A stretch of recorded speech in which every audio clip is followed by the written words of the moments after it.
All right, Mikey, All whenever right. you're ready. Thank you kindly. My pleasure, And sir. 3, 2.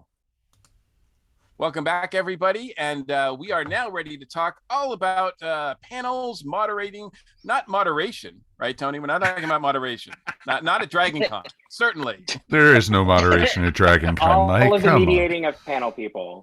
Exactly. So tell us a little bit about how you got started at Dragon Con. Like, what was your first Dragon Con and how you got sort of interested or into moderating and taking part and Okay. participating in panels.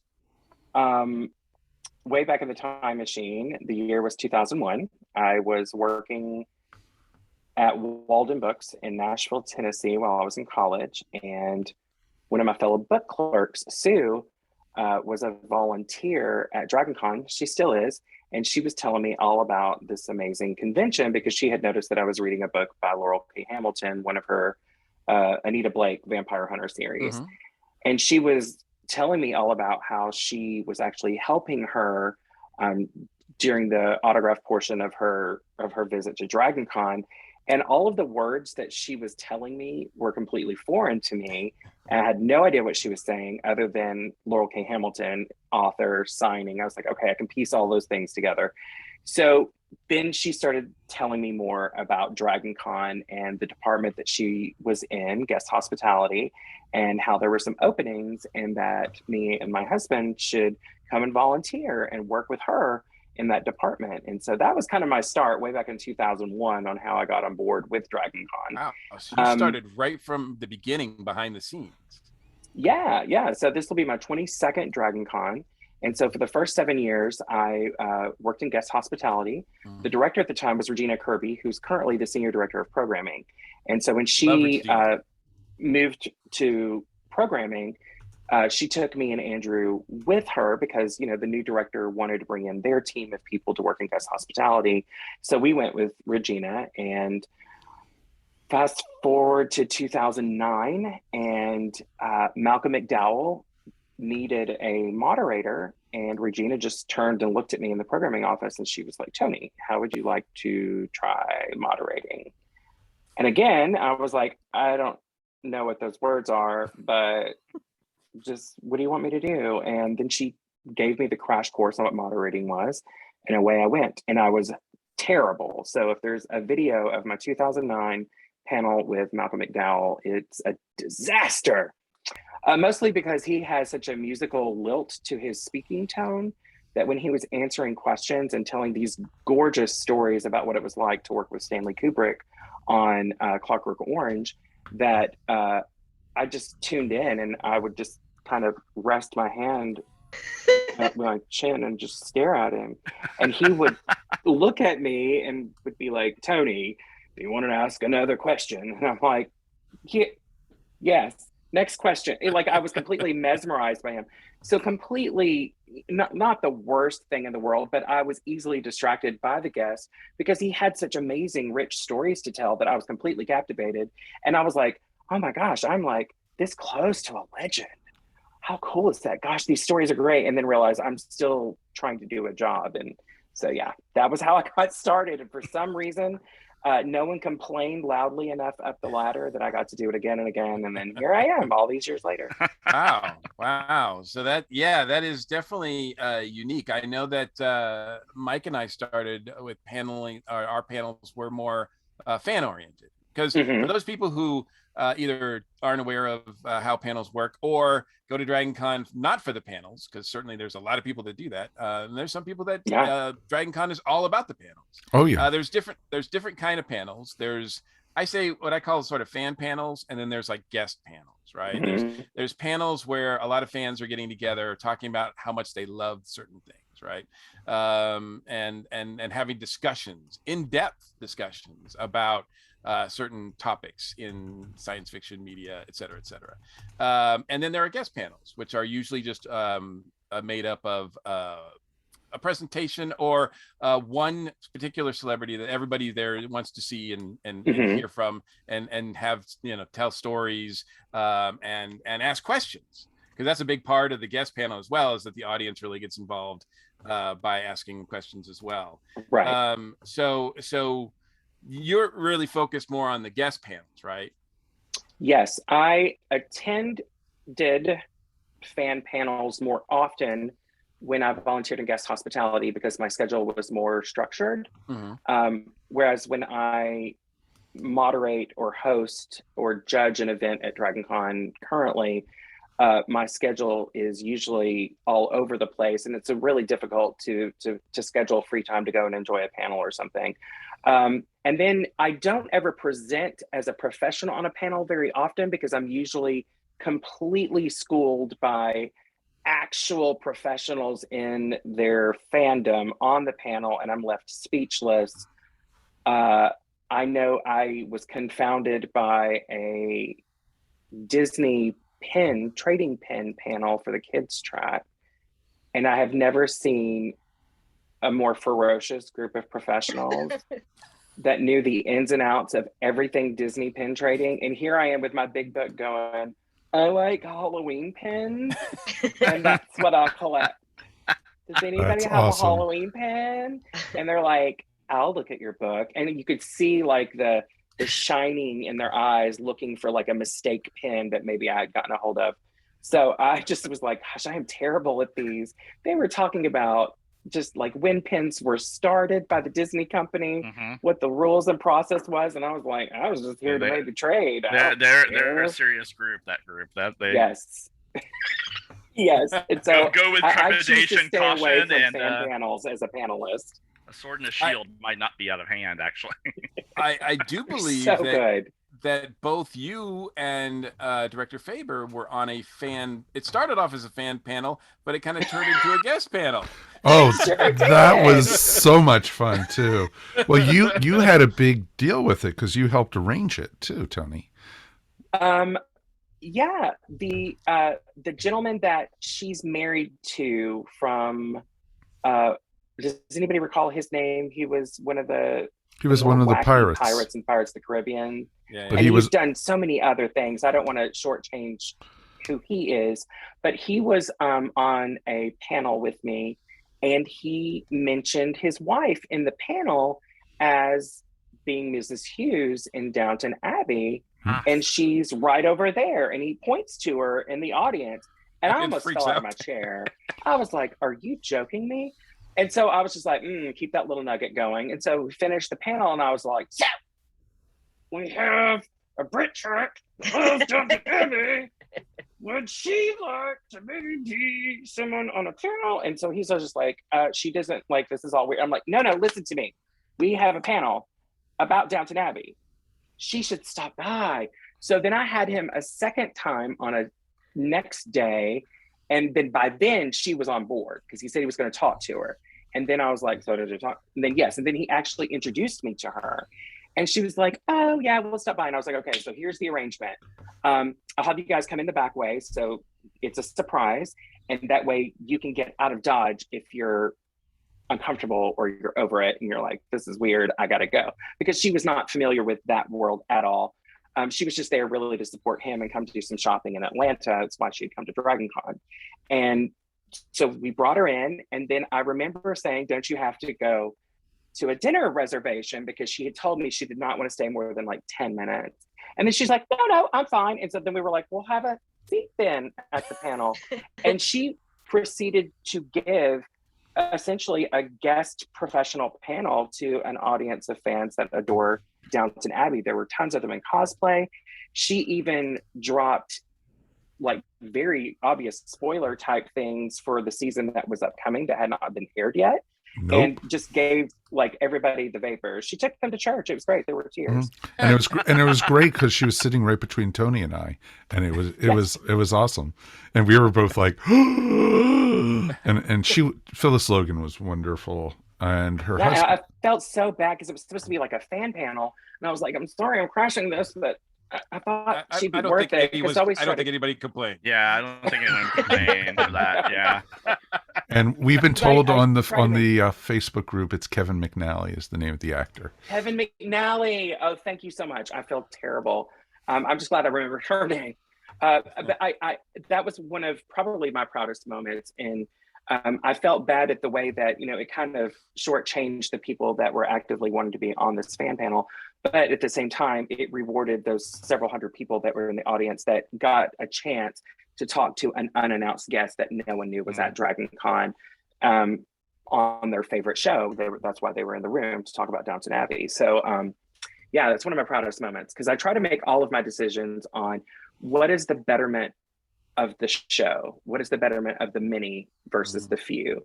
And in that moment, having a surprise guest surprise 200 people was going to outweigh maybe hurting the feelings of a couple of people that were hoping to really get a moment to engage with fans as fellow professionals. So yeah, glad I did it. Wouldn't take anything back other than that run down the hill to try to beat the crowd to get everything set up for it. I'm fat and old. That is a hill. At least you weren't running up it. Yeah. Going up it, it would never happen. It would never would have happened. I remember it was raining. It was raining, and that was the year that there was like this thin plastic coating on the badges. So mine swelled up like a bubbled pita chip. So I had like this spherical badge for the rest of the weekend. It was great. Oh wow. Yeah, the little things I remember. That's when Bertrex, I think, was in the Sheridan. Yes. We were still there. And it was awesome. It was one of the highlights of that year. It truly, truly was. And I think it's one of the highlights of the show. I wasn't even there, and I think it's cool. Wish I had been. Well, let's talk about some. So you told us about your first experience, sure. And then what skills? Because it takes skill, right? You can't just put anybody up there, obviously. Especially when you have celebrities that, I mean, these are big name guests, and some of these guests have like big egos to go with those names. And I'm not like, I do want to, talk out of school or calling about. Ego? What kind of ego are you speaking of, Mike? That'll be in the Patreon only version of this podcast. Yes, absolutely. And they sort of have like just big presence as well. So, I mean, obviously, do you still get like sort of starstruck at all or nervous? No, I don't. And it's not that like, oh, Tony, you're so great. You're not nervous. No. I don't get nervous in public speaking because that is my background. I have had the most humiliating things happen to me while giving public speeches through childhood. So I gave the wrong speech at an event and no one told me, and I gave the entire speech. And then when I sat down, everybody was like, what was that? Gosh. I had 2 speeches slated that day and I got them mixed up. It happens, but I was mortified. I was so embarrassed. Like I cried and I was like, you know what? After that, you can only go up. So like if you've had like the worst thing happen to you in a situation, you generally, if you bounce back from it, those things just don't bother you anymore. So I get more nervous, honestly, with crowd behavior. Because the guest, I can just deal with if we don't click right away, because I'm meeting them sometimes 30 seconds before we go on stage together. Yeah. So just trying to gel with them and get a feel for what they're cool with and what they're not. And the crowd, because that's 2,000 people in a room that I don't know if they're going to say something offensive, because the lights are really bright. You can't see very well. So I have to put a lot of trust and faith in like the tech teams and the safety teams to protect me and the guests from any type of outrageous behavior in the crowd. So if anything, those are the most nerve-wracking things. Not that fans do anything, but that to me is like the weak spot in a panel, not anything to do with moderating. I mean, I've gotten called out for maybe not knowing something, but I always like to try to educate people that just because I'm on the stage as the moderator does not offer license that I know what I'm talking about. My job as a moderator is to be that symbiotic person to help gel conversations with the audience with conversations with a guest. I don't have to know anything. And more often than not, I've been stuck on plenty of panels that have never even watched the show, never watched the movie. I don't know who any of the guests are, but I fake it because that's my job, is to sit there and pretend like I'm having the time of my life and just nod sagely at all of these random episodic discoveries and plot lines that I have no idea what they're talking about. I've even done panels with people with actors and actresses where like all their characters were dead on the show and I had no idea. I was just like, oh, well, nobody dies in sci-fi, right? We love to see them come back, y'all. I mean, I don't always know what I'm talking about, but my job is to make sure that the guest is comfortable and that the fans have a great experience so that they walk away and go, oh my gosh, 60 questions answered is better than 3 questions answered. That's 60 people that their whole life was made in that one moment. So Plus, that's you're my a goal. conductor. You're a conductor, not an encyclopedia. Like I've seen moderators who have that encyclopedic knowledge. And that's a lot of times I wish I could. But to be fair, a lot of times they kind of steamroll the guest with their knowledge instead of letting it's a the guest gift and a curse. Actually, you want the guest to be able to answer the question and tell their own version of it, not have the moderator just answer everything. Yeah, I try not to. Every moderator has a style, and for me, it's just not letting the guest go on a weird tangent, rein them in, and don't let a fan go on a weird tangent, rein them in. I have asked for the microphone to be taken away from someone. Next question, ask a different one. We're not going to answer that one today. Try a different one. No? Okay, thank you so much. And then go to the next person. I just try to be polite about it, but you just can't have any fear about shutting down situations that are problematic. So I don't like the weird rambling on either end because that robs the oxygen in the room. If the guest goes on a tangent and you can't reel them in, then people just start getting listless and bored and they're like, what is wrong with them? Because they're used to seeing a totally different personality, and not every actor or actress is a good public speaker. That's just the nature of it. Yeah, absolutely. And plus, in addition to actually, moderating the discussion, the guests themselves, I would imagine everybody's there in the audience because they want, especially if they're getting up, they're bold enough to get up and ask a question, because in a lot of cases it is, there is a sense of boldness and braveness to get up and ask somebody. I mean, you can generally tell some of these big panels when these people go up and ask questions, how nervous they are. They're shaking, right? And it's amazing. And you don't want to steal that moment away from somebody. But on the other hand, your job is to sort of make sure that as many people as possible can have that moment too, right? Yeah, I try to warm up the crowd before the guest arrives. And what I try to do is whoever is first in line, go ahead and ask them what their question is going to be, and then make the end joke with the audience is, we're going to pretend like we've not heard this question, right? And everybody's like, yeah. So I just think that kind of, takes the piss out of the room and makes it a little bit more relaxing, because you're right. The first 15 minutes of every panel, people sit rigidly and they're sitting next to total strangers. They've been standing in a line. They don't know if they're going to be entertained or not. They're tired. It's hot if they've been wrapped outside in line. So those first 15 minutes of just about every panel, people are just a bit more tense because they're just getting accustomed to their surroundings. And then those last moments of the panel are really when it picks up steam and people are rattling off great questions, and the guest has had a great rapport with the audience, and the audience is feeding off in the energy, and et cetera, et cetera. That's when all of it becomes symbiotic. And then it's the end of the panel. So I do my best to try to speed that process up so that the first 15 minutes of any panel that I'm moderating isn't as painful and awkward as it can be. And I have had the honor of actually moderating a few much smaller scale guest panels at Dragon Con. There are no small panels. There's small rooms. Small rooms, exactly. Yeah, well, we all know that there's guests and there's guests, right? But I will say you probably haven't run across this too often, but maybe because there will be times where you open it up to questions and there's just like they're frozen. Nobody has questions. So, but you probably don't have to deal with that as much. Well, that's still the first 50 minutes. Nobody ever likes to ask the first question. No, Mike, those are usually ESO panels. Come on, you know that.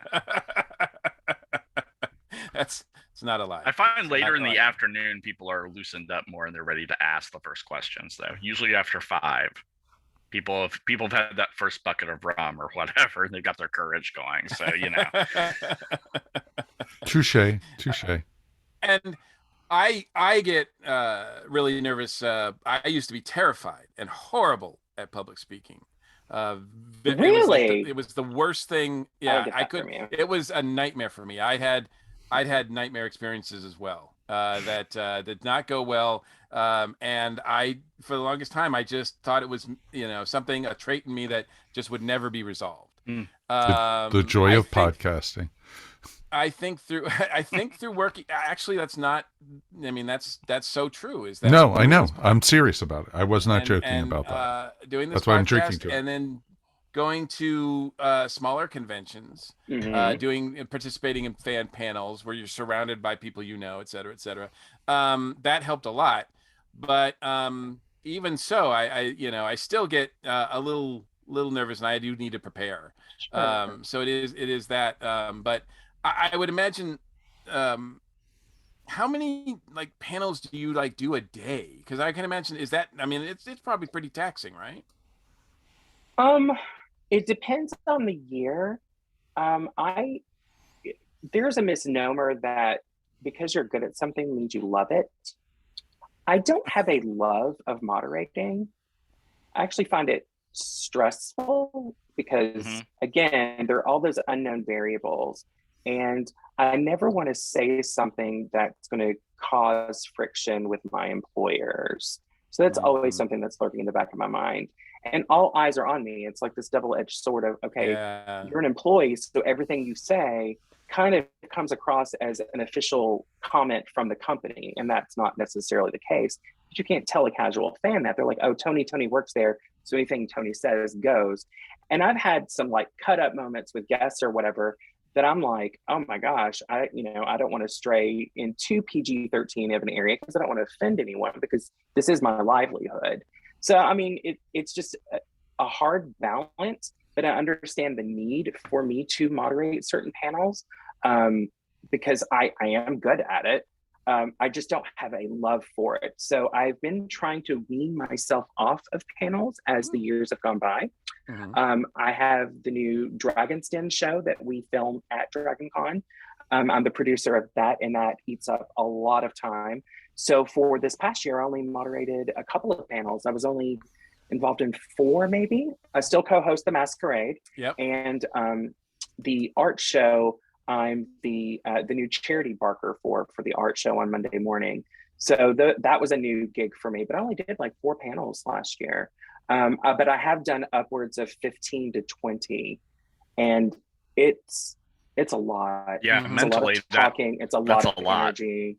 Yeah, it's a lot of holding to go to the bathroom. It's a lot of because I mean, running around, it's a right? cycle. It's running around. It's having to pee because you're killing yourself with water, drowning because you're so thirsty because you're talking all the time. So it's just this vicious cycles. And I'm not as young as I used to be. I'm almost 50, so I'm going up and down those hills only having 30 minutes because I don't have this magical transportation that puts me ahead of the crowd.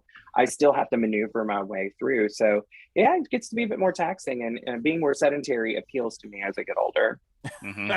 See, folks, they haven't given him access to the secret tunnels underground yet. Or a catheter, apparently. Right. Needed. Do you feel... I'm going to put that in my rider. Do you feel that the Masquerade is its own different type of event from a panel? It's a different feeling, different... Yeah. Because I want everyone that's entering the contest to feel seen and that their work and effort meant something. I don't necessarily think the same way about a panel attendee. I want them to have a good time at the panel, but their feelings and their enjoyment aren't as important to me as someone that has waited for a couple of hours backstage to have 30 seconds of spotlight time. And I want each and every one of them to feel like, no matter what the construct, because everyone has different skill levels, but I mean, that's a big time commitment and money and energy and just nervousness. Stress. I mean, you're doing it live in front of all of those people. And, I've been fortunate to have Eddie co-host with me almost every year that I've done it. And you are great, just being zany and weird. So you're a great partnership, by the way. Oh, thank you. I do adore him. He's a great guy. I hope he comes back. Do you do the writing of that as well? I'm so sorry. Could you repeat that? Do you do the writing for that show as well? I do the introductory skit, yes. Okay. And it always lands exactly the way it's going to land. So did you write the Duck Dodgers video for? Oh, absolutely not. Actually, that was created by DCTV because that was done when we were from home. Right. But anytime we've done like the live show in person, I've done the opening act. So yeah, I didn't mean to misspeak, but the new Duck Dodgers was created during COVID to show during the virtual show. So the DCTV team worked extremely hard. They doled out like a little bit of script for me to be the Porky Pig character, and they gave some for Eddie and a whole bunch of other people. So I was actually shocked that we didn't play it this year at the show instead of the original Warner Brothers cartoon. I mean, I know we paid for the licensure to play it, but I'm like, y'all, these are fans that made this. It's so cool. Well, I think it's something we should be able to see every year. Well, that should just go on the DC TV schedule. It was so amazing. I'll have to write a strongly worded letter and see. I just say, hey, the people on the Discord boards really want to see it. Yeah.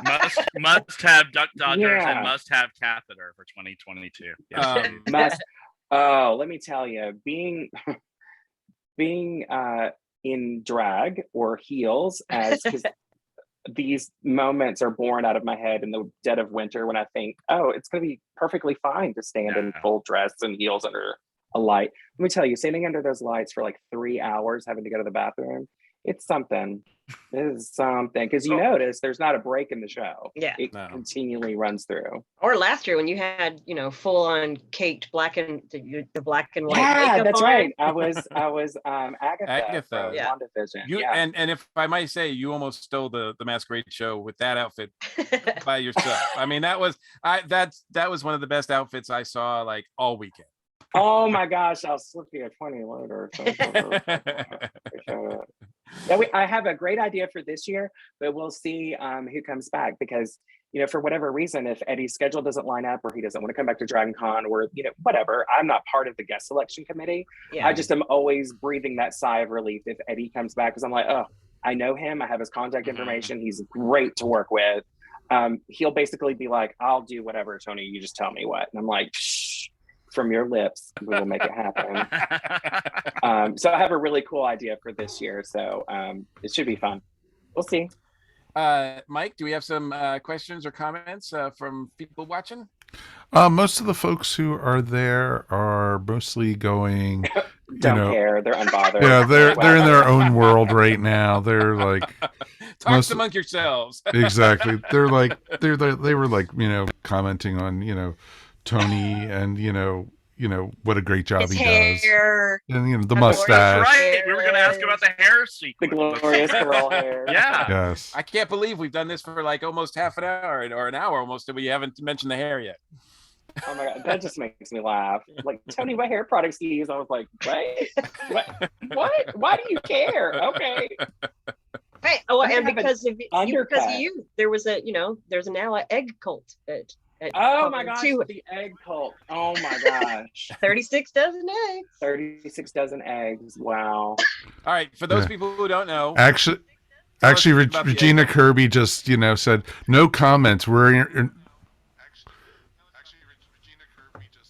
Whoa. What? Whoa. Wow. Yeah, I'm in a time vortex. I don't know what just happened. Wow. I just got massive feedback. Wow. We can't talk. Yeah. We can't talk about the egg cult. No. One of the rules. I know, we were getting blown out right there. Wow. We're in the multiverse all of a sudden. Yeah. Yes. So it was funny though. Regina Kirby just messaged and she said, "We're enraptured. We're not commenting tonight." Enraptured. Oh, I love her. That's my big sis. I want to hear tell us about the egg cult. I can't, because I didn't start it. I just told the story of how working under Regina Kirby in guest hospitality, one of my requirements, well, not a requirement, I guess one of my requests is I would boil and peel 36 dozen eggs to bring to the show every year and keep on ice so that we could serve boiled eggs in the morning, make egg salad sandwiches, do finger sandwiches for tea time, and then at night make deviled eggs with like caviar and stuff on them for cocktail hour. So I was the egg man. That's what I did. And I made a lot of egg salad and a lot of deviled eggs for those people, those guests. And whenever they said, "Oh, this is great," I'm like, "You're welcome. Enjoy." And I did that for like 7 years. Yeah. And this was well before you could easily obtain shelled hard-boiled eggs at like Costco and stuff. This was in, the early 2000s. So that really wasn't a hot thing. So the moral is, it's like, for all those people who are, man, like just sitting there going, man, I'm so jealous that you're up there, like, with David Tennant. You did have to pay a price. He put in his time. I put in my time shelling eggs. Little did I know then, as I was peeling 36 dozen eggs, that one day I would be doing chair races with David Tennant across the I'm just disappointed you never cosplayed as Egghead when you were doing that, because I've not seen any photos. That's cover this hair. I know, right? Oh my gosh, just the idea of wearing a wig or a bald cap terrifies me, because it's so hot under those lights, and it's August, September already. Like any of those cosplayers that are wearing those like really, I don't want to call them cheap, but like synthetic wigs, they trap a lot of heat. So when I see that, I'm like, different. Bless you. Or anyone in anything from the Stark family collection. Yeah, cheers to you. Heat stroke is your friend. My first year co-hosting Masquerade, I was doing a Wonder Woman photo shoot, and I was dressed as Etta Candy, and I was in full winter wear. Oh, I remember that. Dude. Yeah, I remember. They were like, "Tony, go co-host," and I was like, "Of course, on the way." And I was like, "Oh God, I'm gonna die," and I did. Yep. It was so hot. Oh, it was so hot. See, that was like, that's future it. plans. You got like, all right, what is the most flowy, least amount of clothes I can get away with in a costume? Yeah, that next year I wore like we did Jumanji, so I was wearing like a safari outfit. I was like, oh. And then I got Eddie to be Willy Wonka, and I was like, what would be really funny is if I dress as an Oompa Loompa. And Regina Kirby has such a reputation at Dragon Con that people look to her, because she's the senior director over Masquerade, and they were like, "What did Tony do to you? Why is he the Oompa Loompa?" And I was like, "I thought it was going to be funny. I didn't know y'all were going to think it was a punishment. I thought it was great." That would have been. I did not see that, and thank God, because I am terrified of Oompa Loompas. I was bright nacho cheese orange. It was great. So you rolled around in a synthetic wig. It was terrible. That is nightmare fuel. If I had looked in the mirror and saw myself dressed like that, I would never be able to sleep. I looked absolutely ridiculous, and I loved it, because that's the point, is to have fun, and that's what I try to do. It's my moment of being able to express myself and try to support the Masquerade contestants that we're in uncomfortable clothing as well for several hours. So we're in this together. We're a team. Yeah, and some of them are like building whole dinosaur exoskeletons and carrying that stuff around. Some of those, it's incredible. It's one of the things I truly love about Dragon Con is the amount of cosplay that we see. Absolutely. I've seen some mind-blowing things, and I'm like, wow, are you kidding me? I've seen like smoking metal dragon sculptures unfurled. And then I've seen silly stuff like Statler and Waldorf sitting on a bench underneath the Marriott escalator making fun of everybody walking by. And I'm like, this is the best thing ever. That's me and my friend, but we're not in costume. That's just what we're doing. That's what Darren looks like when he shaves. Now, seriously. Getting back to moderating. So I just want to sort of follow back up with that. As far as people out there who may be interested in being involved as a moderator, or what sort of advice do you have, tips or anything like that to be a successful moderator, be it with a big name guest or otherwise? I always encourage people that want to be a moderator to make sure that they're visiting the conventions that they want to moderate for, that they're actively finding out who the right people are that are orchestrating who sits on panels. I know for Dragon Con, those first steps are, whatever your fandom is, to look to the director of that fan track and watch and learn and offer up, assistance. I mean, a lot of people get where they are because they were at the right place at the right time, or they offered to do a job that wasn't as awesome as maybe somebody else would want them to think it is. So, you start from the bottom and work your way up. I started making eggs, and then I went over to programming, and then I counted a bunch of chairs in ballrooms, and then I ran a lot of messages and errands, and then I got my opportunity with Malcolm McDowell. And so that it turned into like, there was a need for people that the company trusted to sit on panels to make sure that the guests had a really great experience. So, everybody's journey is going to be different, but I always tell people, I mean, like, start getting in good with the people that put panels together, and you'll get your shot. Because some people, especially if they are wanting to get closer to higher end guests, they tend to not want to do the smaller professional fan panels, and that might be where you need to start. What I always recommend, being that prepared and being professional, and be good at it, and always be on. You never know who's watching. Exactly. And, sorry, Michael. No, I was just going to say the same thing Tony said, because literally, it's even before I started podcasting. I was looking at, I think, the Facebook page for Brit Tracks, and they said they were looking for folks to be on panels. And so I said, sure, I'll try it. I'd never done a panel before, ever. And like Mike, I was like, getting in front of people to speak and everything. So, Carol in her wisdom put me on a panel with Peter David. And for my very first panel, and trying to get a word in edgewise was that's an easy panel. Yeah. That's an easy panel. We'll just say that. Those are my Peter, favorite tell me panels about when they don't need a moderator. Yeah.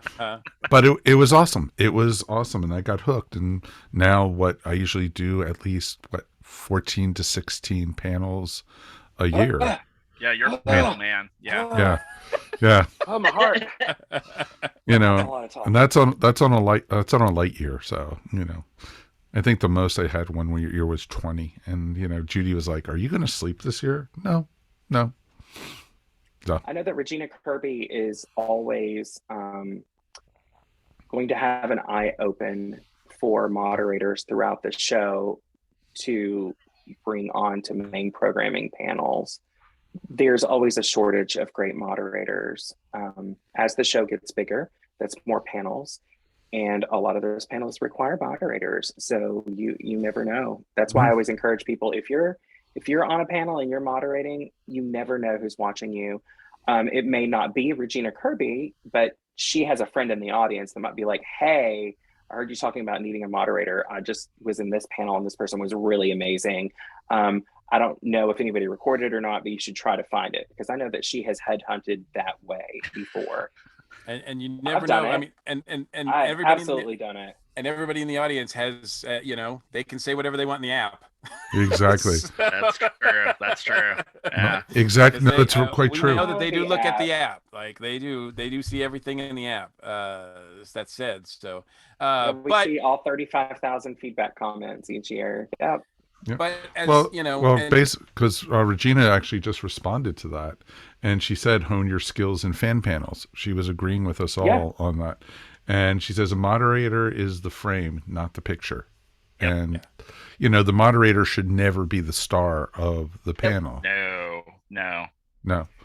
It should be I did a couple of moderations for track ages ago, and I found it was very handy to have some improv skills as well. Oh yeah, you got to. What's going to happen? So you need the yes and. Yeah, oh yes, and is your best friend. You need that. So if you don't have those skills, or you're not like a dungeon master, because they're ad-libbing all the time, I would suggest getting those skills before trying to moderate Absolutely. a panel. Oh yeah. Roll with the punches, because there's going to be times. You never know where it's going to go. Yeah. I actually had a writer. It was the panel about their work, and they left during the panel and did not return. They got a phone call, and they were out the door. It must have been something personal. Hopefully it wasn't anything tragic. But we just had to kind of plug along for 35 minutes to talk about their work. I've heard about I had not read. Panels. Also, and when you're a moderator or up on a panel, don't take it personally when people leave the panel. and because I know people who do, and it's craziness, and it's not about you or something. They might have to be at another. Oh my God, the Joss Whedon panel is going to be in 20 minutes, or David Tennant is speaking with Tony, and in 5 minutes or something, John Barrowman's doing drag demonstrations in the Marriott. Go for that. You'd have to wait in line, like start at the line in the morning. Because that's not just 5 minutes we could be there and get in kind of thing. I would say also, like, don't if you're interested in the panels, don't even like start out with the goal of being a moderator. Be a panelist. Plenty of the tracks, especially the fan tracks, put out calls every year on their Facebook pages looking for panelists to join. Get the practice of talking with multiple people on a panel before you try to lead the conversation. True. Exactly. And, always join in with Joe Crow's panels, because he at least puts 20 people up on the stage at one time. So 8 a.m. Monday morning. You too can be there. Wow. It's awesome.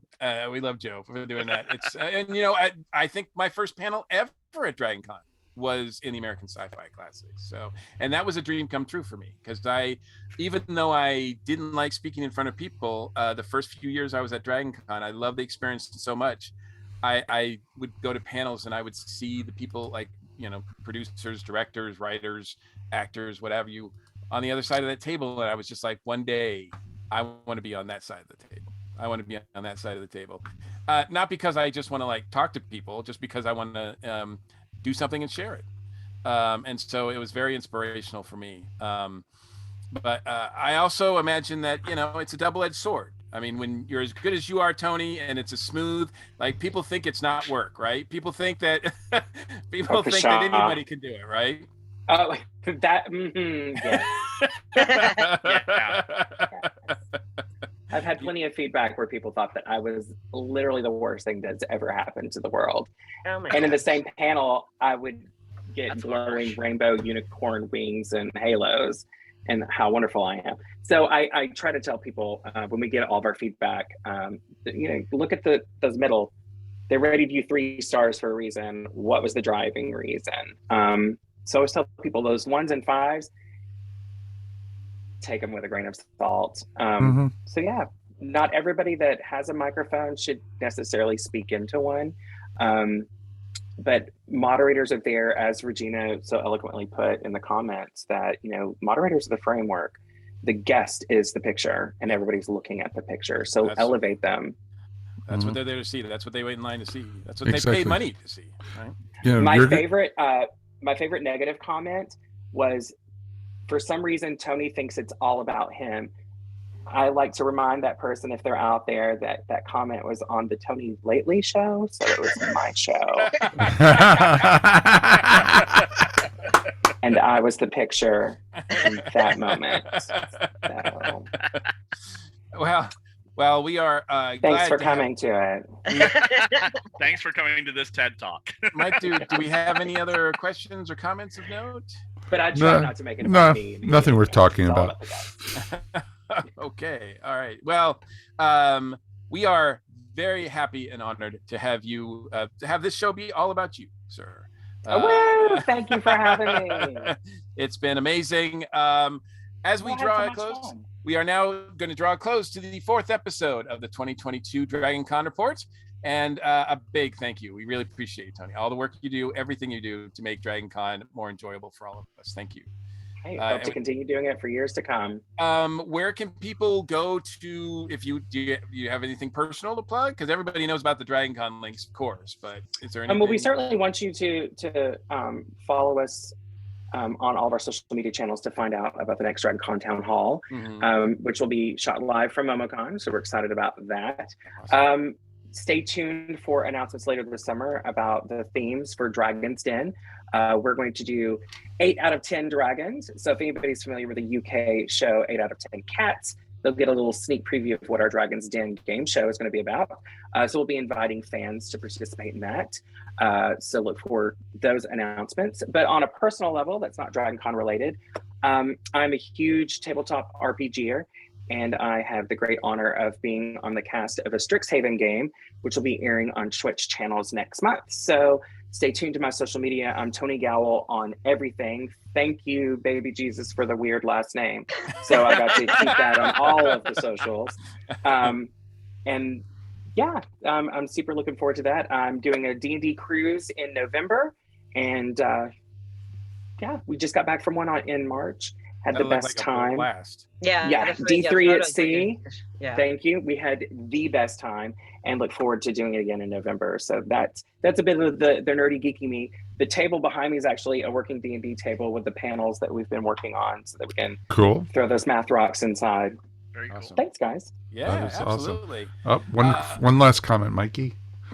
F. Tom Larison said, I still think Tony is actually a high-end CGI character developed by DragonCon TV. That's quite possible. It really is. Oh, wow. I haven't heard that one. I thought it was a perfect way to end this segment. I thought it was awesome. Absolutely. Technology has come a long way. It's true. It's true. I also want to give a big shout out to our regular station crew. Jen, thank you so much. Always a pleasure. Anything you want to promote? Well, as announcements start coming out, folks, don't forget you can find me over at the DragonCon Parties, Meetups, and More group. It is an unofficial group, but I help you navigate live concerts, the folk track performances, parties at night. For those of you who want to get out and meet and socialize with your fellow geeks while at con. It is a great group. If you don't belong, join. Although you will have to. One of us. Yeah, that's. Yeah, I'm not talking any of the spam bots out there. No. No, they have to get past the questions. Yeah, anyway. they have to get past the questions. So. We are real people, kind of, sort of. Yeah. And Darren, thank you as well. Oh, you're welcome, sir. Anytime. Once a month or so. And what do you want to promote? Well, I work on Legion of Substitute Podcasters, which tells all about the good Legion of Superheroes goodness that DC Comics may put out depending upon the month. And also the Rainbow Room on ESO, where we talk about LGBTQ content in film, TV, etc. I think we just did Fried Green Tomatoes, and I had to miss it. Yeah, I had some Waffle House that turned bad on me, man. It was so good. Should have gone to the Whistle Stop missed some Cafe. good eating. Yeah. So we'll figure out what we're going to do next. My favorite gay thing. Yeah. Just finished it. We have to figure out what we're going to do for Pride Month, because I think that'll probably be around our next Absolutely. episode. I think so. I think you might be right, sir. So we'll have a talk about that offline, but it'll be fabulous. Absolutely. And of course, thank you, Director Faber, for which none of this would be possible. And that goes for the live streaming as well. Thanks for your efforts tonight. I hope everybody is able to see us okay. I think now they are finally, as before we log off, where they are able to see it. Well, the good news is mine didn't cut off. So yay! Yes, that deserves a round of applause right there. And this will be saved so people can watch it, non-live at any time. And of course, the audio part will be out really soon as well. So well, audio and video go live both the same days. So cool. The video goes live up on our YouTube channel, and the audio goes out to everywhere. Anywhere you can find podcasts. Even the DragonCon report is there. Just remember that. Absolutely. Special thanks to our listeners, viewers, fans, and friends. We try to cover all we can with these episodes, but to keep up with the latest news, please check out the official DragonCon website, all their social media outlets, Facebook, Instagram, Twitter. All the fan tracks are active on Facebook as well, so be sure to check those out. We are a proud member of the ESO Network. We have a TeePublic store filled with all kinds of cool stuff, including a very cool logo for the DragonCon Report podcast. There's a link for that in this episode's show notes and on the top of the ESO Network page. We also have a Patreon page. Again, thank you, patrons. We love you. You're our best friends. You're best friends absolutely. Ever. If you want to contact us, please feel free to email us at feedback@dragonconreport.com or reach out to us via all those outlets as well: Facebook, Twitter, Instagram. We're all there, and DragonCon Report is there as well. So you please take advantage of that. Take advantage of us. That's what I'm saying. Consent is king. Speak for yourself. Speak for yourself. And on that note, Thanks for watching. Thanks for listening. I'm your host, Thanks Mike for Gordon, having me. and it has always been my pleasure. Take care, stay safe, and we look forward to seeing you all at the con. Yay! Hi, everybody. 132 days. Work on your. Ah!